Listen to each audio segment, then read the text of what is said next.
میرے شادی کے پہلے دن ہسپتال میں گزرے اور مجھ پر جو کچھ گزرا وہ یا الہی حیران کن بات تھی۔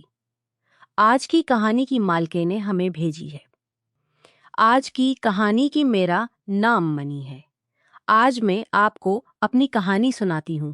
اس سے پہلے نبی کریم صلی اللہ علیہ وسلم پر درود بھیج لیں۔ میں اپنے والدین کی اکیلی بیٹی ہوں۔ والدین نے مجھے بہت دلا دیا اور پورے خاندان نے بھی۔ خاص طور پر میں پہلی پوتی تھی کیونکہ میرے والد اپنے والدین کے بڑے بیٹے تھے اور میری والدہ اپنے والدین کی بڑی بیٹی۔ اس لیے خاندان کی پہلی پوتی ہونے کا مجھے خاص پیار ملا۔ جب میں بڑی ہوئی تو سب مجھ سے محبت کرتے تھے۔ بعد میں میرے چچاؤں اور ماموں نے شادیاں کر لیں اور بچے ہو گئے، لیکن دادا دادی اور نانا نانی کا مجھ پر خاص پیار رہا۔ میں پڑھائی میں بہت اچھی تھی۔ کالج میں نے اپنے ایک ساتھی سے تعارف کیا اور ہم نے ایک دوسرے سے محبت کر لی۔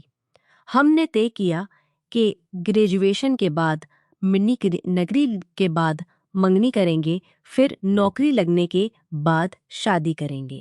ہم دونوں چاہتے تھے کہ اپنی زندگی اینٹ بے اینٹ خود بنائیں تاکہ اس کی قدر ہو۔ ہمارے رشتے کو تقریباً 1 سال ہو چکا تھا کہ مجھے ضمیر کی ٹھوکر لگی۔ میں نے سوچا ہم کب تک یہ رشتہ چھپا کر رکھیں گے؟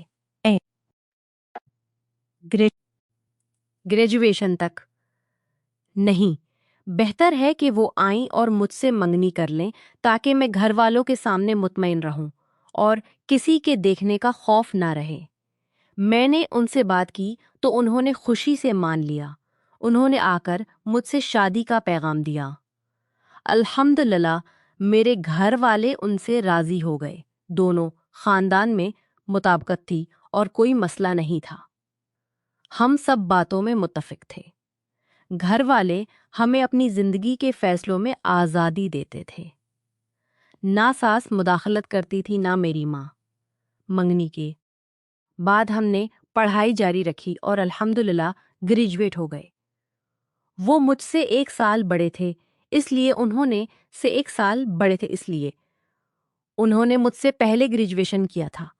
پھر انہوں نے نوکری شروع کر دی جبکہ میں نے اپنا آخری سال گریجویٹ ہوئی۔ اس کے بعد ہم نے بات کی۔ اب وہ کام کر رہے تھے اور میں ابھی نوکری نہیں کر رہی تھی۔ انہوں نے کہا کیا خیال ہے ہم شادی کر لیں، ولمہ کر لیں اور تم میرے ساتھ میری فلیٹ میں آ جاؤ۔ پھر کم از کم 1 2 3 5 مہینے شہدی کے مہینے گزار لیں۔ اس کے بعد اگر تم کام کرنا چاہو تو میں تمہارے لیے نوکری تلاش کروں گا اور اپنی کمپنی میں بھی دیکھوں گا۔ میں تمہیں کام کرنے سے نہیں روکوں گا۔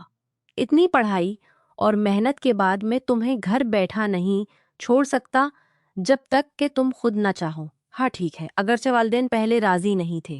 وہ کہتے تھے بیٹی اتنی سال پڑھائی کے بعد ہم چاہتے ہیں تم اپنے لیے کام کرو، کسی اور کے لیے نہیں، تمہیں کے لیے نہیں۔ کتنے سال محنت کی ہے، اب گھر بیٹھ جاؤ۔ میں نے کہا اماں ابو میں گھر نہیں بیٹھوں گی۔ ہم دونوں متفق ہیں۔ اگر ابو چاہیں تو نکاح کے کاغذات میں شرط لکھ سکتے ہیں کہ میں کام کروں گی اور شوہر مجھے نہیں روکے گا۔ انہیں کوئی مسئلہ نہیں۔ ابو نے کہا نہیں، میں شرط نہیں لکھوں گا، تم دونوں آپس میں بات کر کے ٹھیک کر لو گے۔ میں نے کہا ٹھیک ہے۔ ہم نے نکاح کیا اور بڑی دھوم دھام سے شادی کی۔ میں بہت خوش تھی۔ میں نے اپنے پیارے کو پا لیا تھا۔ ان کے گھر والے بہت اچھے تھے۔ ساس مجھے بیٹی کی طرح دیکھتی تھیں۔ والدین کو بہت دکھ ہوا کیونکہ میں ان کی اکیلی بیٹی تھی۔ گھر خالی لگنے لگا۔ اگرچہ میں اسی شہر میں تھی لیکن بیٹی کے جانے سے گھر میں خلا پڑ جاتا ہے۔ میں روئی، لیکن زندگی کا یہی اصول ہے۔ ہم اپنی فلیٹ چلے گئے۔ اب وہ لمحہ آیا جو فیصلہ کن تھا۔ شادی کی پہلی رات میں پڑھی لکھی تھی، بہت سی باتیں جانتی تھیں، لیکن اور عورت کے رشتے کے بارے میں، خاص مرد اور عورت کے رشتے کے بارے میں، خاص طور پر مرد کے جسم کے سائز کے بارے میں مجھے کوئی علم نہیں تھا۔ جب میں نے شوہر کو دیکھا اور ان کا وہ بہت بڑا سائز دیکھا جو میرے خیال سے بھی بڑھ کر تھا، میں نے کہا تم کیا کرو گے؟ انہوں نے کہا کیا مطلب؟ کیا تم نے کوئی عجیب چیز دیکھی ہے؟ میں شرما گئی۔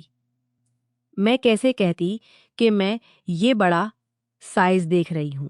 یہ تو بہت بڑا تھا، جیسا سوچا بھی نہیں جا سکتا۔ میں گھبرا گئی۔ میں نے انہیں قریب نہیں آنے دیا، کہا دور رہو، اور رونے لگی۔ وہ بھاگ کر ساس کے پاس گئے۔ انہوں نے کہا اماں میں کچھ نہیں کر سکا، وہ ڈر گئی، مجھے پتا نہیں کیا ہوا۔ ساس نے کہا بیٹا تم آہستہ اور پیار سے کام لو، یہ باتیں زبردستی نہیں ہوتے، تم سو جاؤ، میں صبح کچھ چیزیں لے آؤں گی جو مدد کریں گی۔ اگلے دن ساس نے گولیاں اور لبریکنٹ وغیرہ لائیں۔ انہوں نے 2 گولیاں لیں اور اللہ پر بھروسہ کیا، معاملہ ہو گیا۔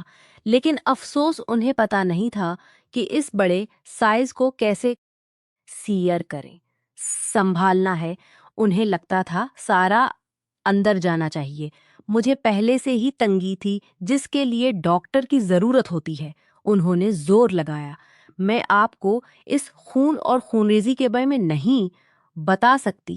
جو ہوئی، انہوں نے خون دیکھا تو گھبرا گئے اور ساس کے پاس بھاگے۔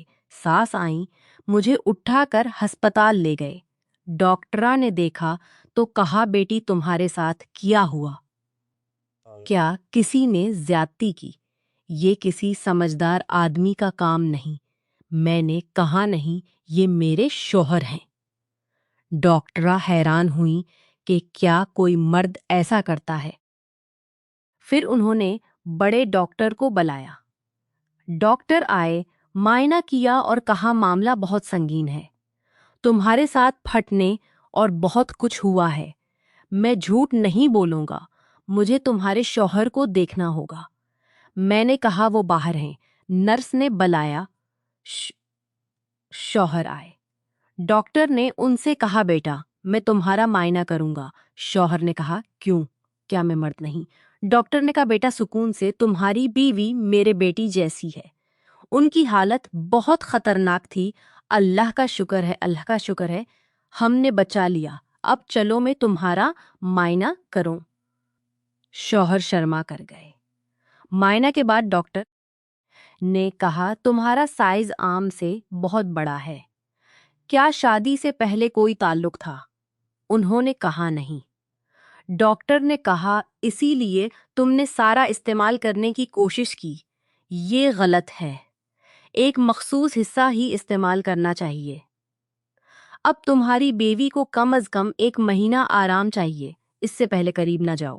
والدین آ گئے، ماں رو رہی تھیں، بیٹی میں تمہیں کھو بیٹھتی، اس شادی کو چھوڑ دو، میرے ساتھ گھر چلو۔ ماں بہت پریشان تھیں اور مجھے گھر لے جانا چاہتی تھیں۔